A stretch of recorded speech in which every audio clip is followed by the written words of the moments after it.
Hello, hello, hello, hello, hello. Welcome to Women Become podcast. This is all things women, and I'm a beacon of hope. I'm an advocate for change and a testament for resilience. Today, I have this beautiful lady. Can you see her?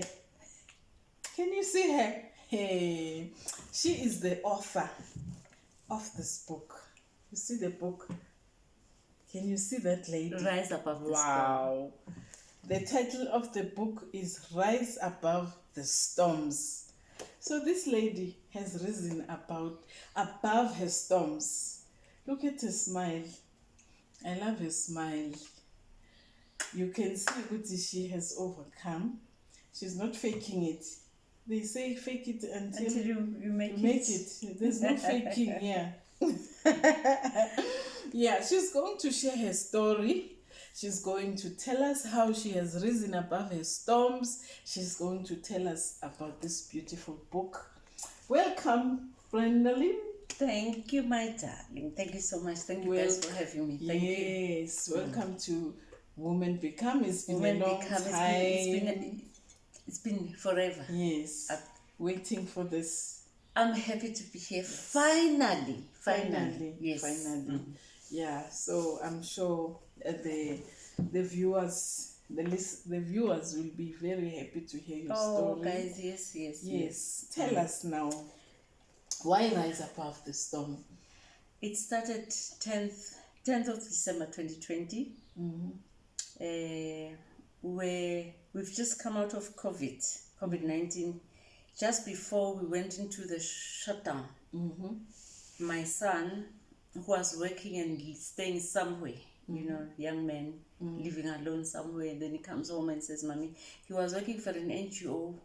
It was funded by the Americans and the Canadians, so and he used to travel a lot up and down, and then he came and said, Mommy, COVID has hit us hard. The Americans and Canadians have stopped the funding, so they are retrenching, they're shutting down actually, retrenching everybody. So can I please come home? I said, of course, hey, that's where you run to when things happen, you go back to Mommy. He said, no, you come, let's stay. Then he came, we stayed, we went to shut down together. He was this boy, quite somebody, very quiet, serious introvert person. This is the guy who will read encyclopedias, these big books that we go and get from the library. This is the guy who sits behind the computer. This is the guy who listens to classic music. Wow. That type of music. Okay. Yeah. How many children do you have? I've got mother of three, widow. And this one that we're talking about, it's number 2, is the middle one. So he came, we said COVID happened, and then I had to go back to work when it started easing. So now, remember, he does not have a job, nowhere to go to. So now he's stuck at home. And I'm a gym person. I'm the 5 a.m. person. 5 a.m. The 5 a.m. club, guys. I'm an advocate for 5 a.m. gymming. So wake up, I gym, I run and everything. He will also, when I wake up, he'll also wake up and go and do some exercises. But I noticed that when I went back to work, he didn't do that anymore. He will wake up and boil the water, put slice of lemon in hot water. He will take a small blanket, put it here, and then he'll go and sit until he waits for me to leave. When I leave, that's when he will come back into the house. And then he did that, and then I saw him, man. You know, when you see your child, you go to the library, get some books, and his hair was growing. I remember one time I gave him 100 rand to go and have a haircut. Then he'll say, man, then I come back, the hair is not cut.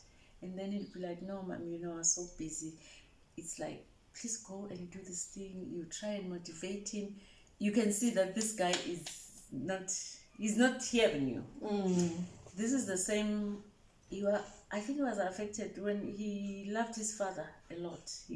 When he passed away, and when he was at Rhodes University, it affected him in such a way that he had to see my psychologist there at varsity. Okay, the father passed away. Yeah, and then I think that void.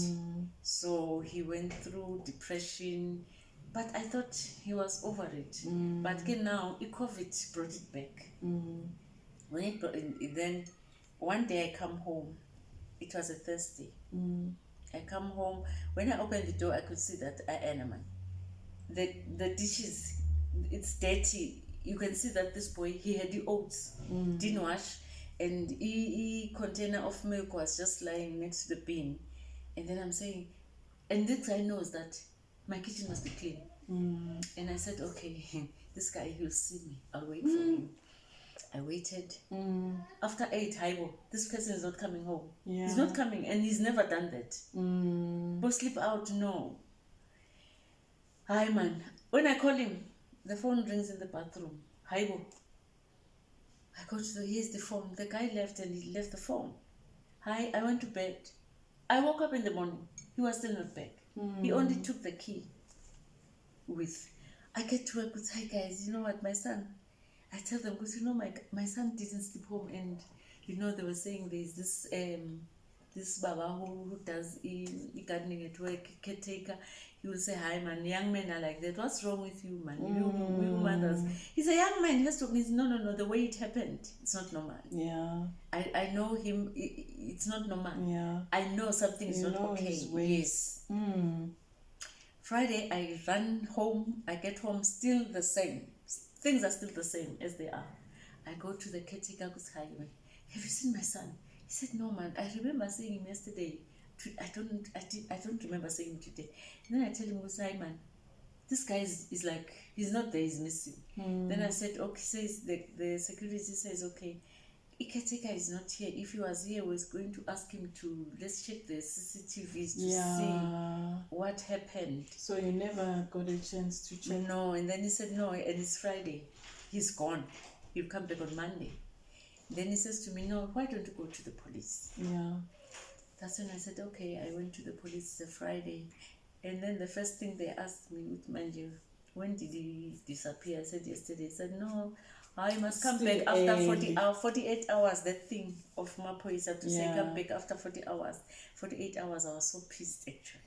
Then I said to myself, also, we must give him more time for him to disappear. Yay. Yeah, to disappear. And we're giving him more if time something has happened. Yeah. Anyway, I went back home, and then I couldn't. So I started writing a message to my sister. And then this message was becoming too long. It was too long. I can't explain. Then I deleted the message. I phoned. You phoned. You know what? Better. Pila is missing. I said, what do you mean he's missing? He's listening.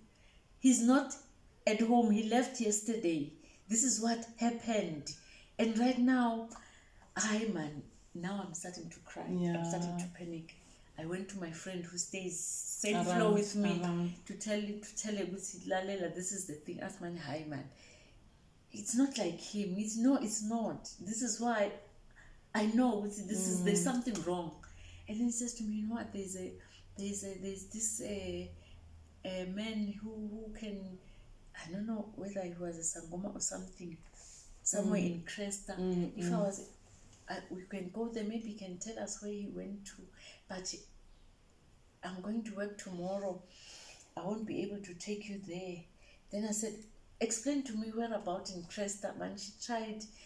I couldn't get it, man. I couldn't sleep, eh?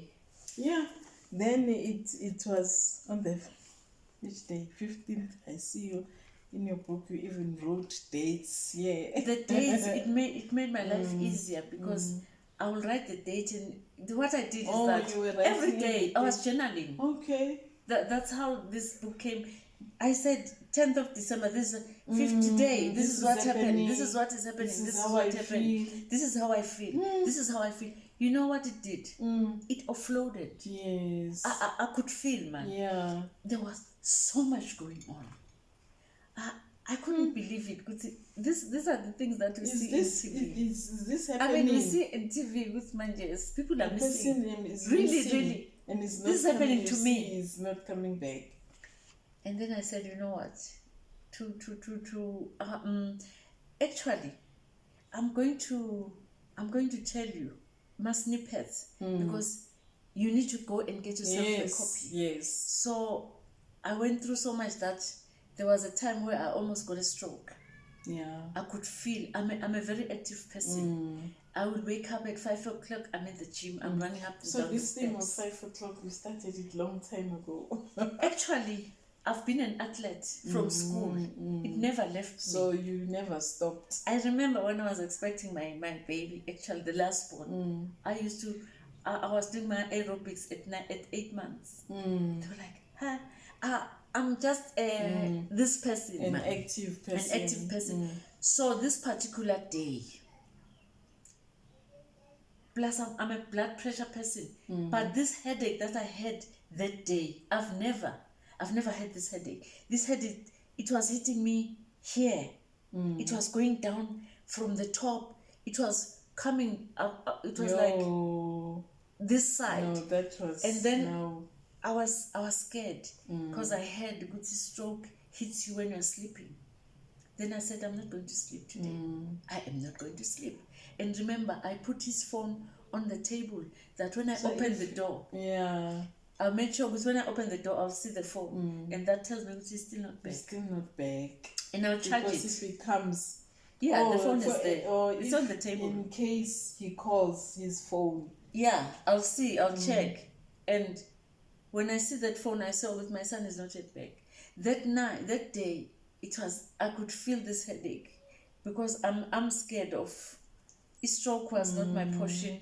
I know because when you have a stroke, you're going to have to sit on that wheelchair. Yes. And I don't have anyone to take care of me. I cannot afford to be there. What I did is that I will go running up the stairs. The gym was on the 6th floor. I will run up and down the steps.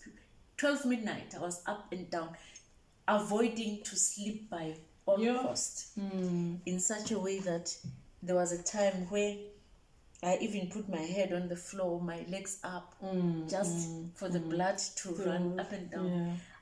I actually don't know when I fell asleep. I must have sat on the bed because the next thing, I was woken by an alarm, 10 to 5. And then I was like, when did wow. you sleep? I remember running away from a stroke. And here I am. I didn't get it. Yes. I was very proud of my, but I was so tired. Yeah, you must be tired. Mentally, emotionally. a case was opened, finally opened, and then one day we were at. I got a message from. I knew the number from Sergeant. I saw this number. It was in the morning. We were having tea at work, breakfast by the table, and then I see this number. I knew it was Johannesburg Police Station. It was warrant officer. Said to me, how are you? This is after Christmas because I couldn't find him. We stopped all plans for Christmas because it was December. In January, then he says to me, I need you to go to Jimistin mortuary. There are some bodies there. Then I said to him, officer, do you want to tell me that my son is dead? I saw that. Yeah, I want to tell me because my son is dead. And then he said, listen, I need you to go. Ngonyama police they turn. They become police. They need to come out of being human and be a police with orders. Because if he had listened, I was like, warrant officer, do you mean you want to tell me because my son is dead? And then he said, listen here, I need you to go and view the body and confirm. He did not answer me. Did they have a picture of your son? They had a picture. So they had a picture. There were three. They said there were 3 kids that were involved. 3 boys that were involved in an accident. I must go and view. One was beyond recognition. One almost like mine. I called my sister, and then I told her, see, she must come now, and she came. And I told her, see, we need to go and view bodies. I mean, I was thinking of a mortuary. I was thinking of bodies in there. We asked my brother-in-law to accompany us. He came with us. It was the three of us.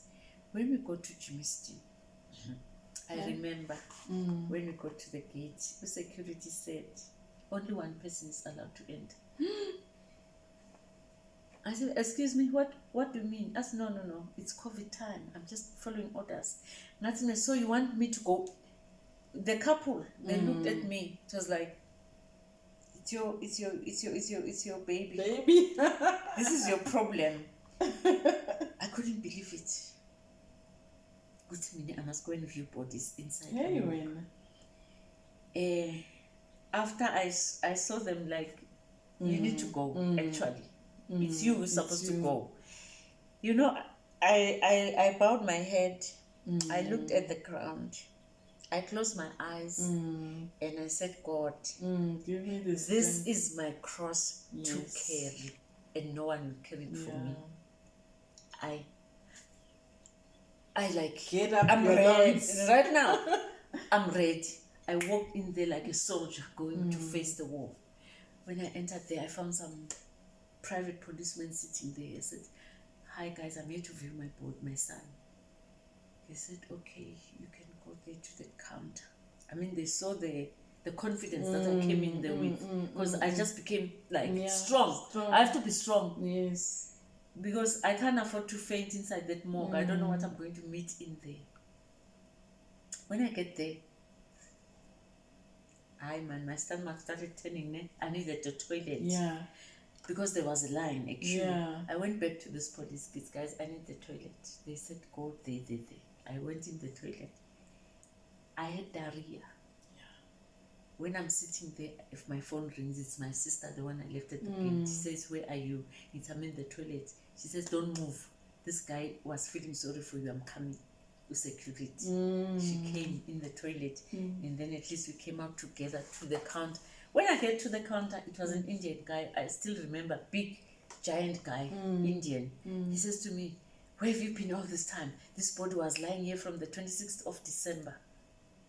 I said, this was about 20-something of January. It's a month later. He said, if only I wish I was a fortune teller. Yeah. I would have known that my son was here. Yeah. Why didn't you tell me? Yes. Why didn't you tell me? Because you've got my details that my son is here. I think he collected himself because I was very angry. I was ready to attack him. Yes. I was ready to attack him. How can a person say that? And then he says to me, okay, I'm so sorry, but you can go to that room.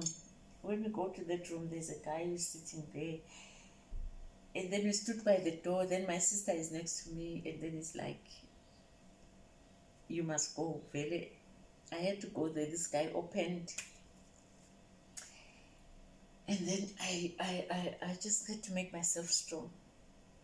And then I looked.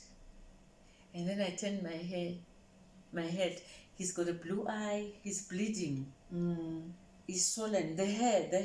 It looks like him, the cut. Very, if you don't know him, yeah, you can say it's him. That's why even the police said you must go. Aye, man, when I looked at the body, no, man, and the face is no, man. This is not him. When I said that, then my sister came. And I had to make sure.